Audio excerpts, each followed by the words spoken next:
যারা হাফেজ হয়েছে তাদের নাম এখন আমি ঘোষণা করতেছি।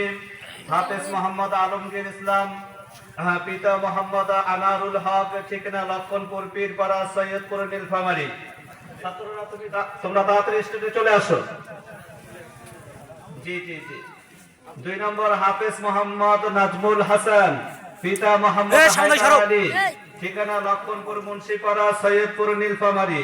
3 নম্বর হাফেজ মোহাম্মদ হাসিবুর রহমান, পিতা মোহাম্মদ নিসারুল ইসলাম, ঠিকানা বেরাকুঠি, নীলফামারী, নীলফামারী।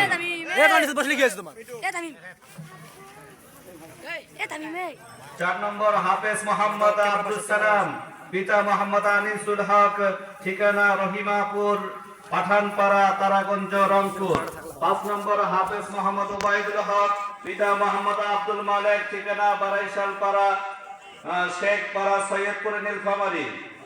6 নম্বর হাফেজ মোহাম্মদ আসাদুজ্জামান নূর রিপন, মোহাম্মদ আব্দুল সামাদ, পিতা মোহাম্মদ আব্দুল সামাদ, ঠিকানা খাতা মধ্যপুর, ডাঙ্গি, জুম্মাপাড়া, সৈয়দপুর, নীলফামারী। 7 নম্বর হাফেজ মোহাম্মদ ফারুক হাসান, পিতা মোহাম্মদ শাহিনুল ইসলাম, ঠিকানা লক্ষণপুর, শেখপাড়া, সৈয়দপুর, নীলফামারী। 8 নম্বর হাফেজ মোহাম্মদ রিয়াজুল ইসলাম ফাহিম, ওনার নানা আমাদের সাবেক সভাপতি নানা দাদা, সাবেক সভাপতি ডাক্তার শাহজাদা সরকারের। পিতা মোহাম্মদ রাশেদুল আমিন সরকার, ঠিকানা শিপিরহাট, সৈয়দপুর, নীলফামারী।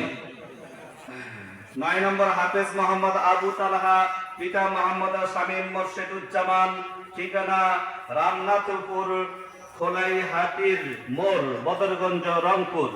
10 নম্বর হাফেজ মোহাম্মদ মারুফ হোসেন মুন্না, পিতা মোহাম্মদ মতিয়ার রহমান, ঠিকানা বারাইশালপাড়া, মুন্সিপাড়া, সৈয়দপুর, নীলফামারী। 11 নম্বর হাফেজ মোহাম্মদ মাহমুদুল হাসান, পিতা মোহাম্মদ মাহবুব সরকার, ঠিকানা রাধানগর, পাঠানের হাট, বালাপাড়া, বদরগঞ্জ, রংপুর। আলহামদুলিল্লাহ ভাই, আমাদের এই হাফেজ ছাত্রদেরকে আল্লাহ পাক কবুল করুন, সবাই বলেন আমিন। আল্লাহ পাক তাদেরকে দ্বীনের জন্য দ্বীনি একজন খাঁটি আলেম এবং হাফেজ হিসাবে আল্লাহ পাক কবুল করুন, সবাই বলেন আমিন। আলহামদুলিল্লাহ, হাফেজ ছাত্রদেরকে আল্লাহ পাক দিনদার, হক্কানি, রব্বানি হাফেজ হিসাবে আল্লাহ পাক কবুল করুন, সবাই বলেন আমিন।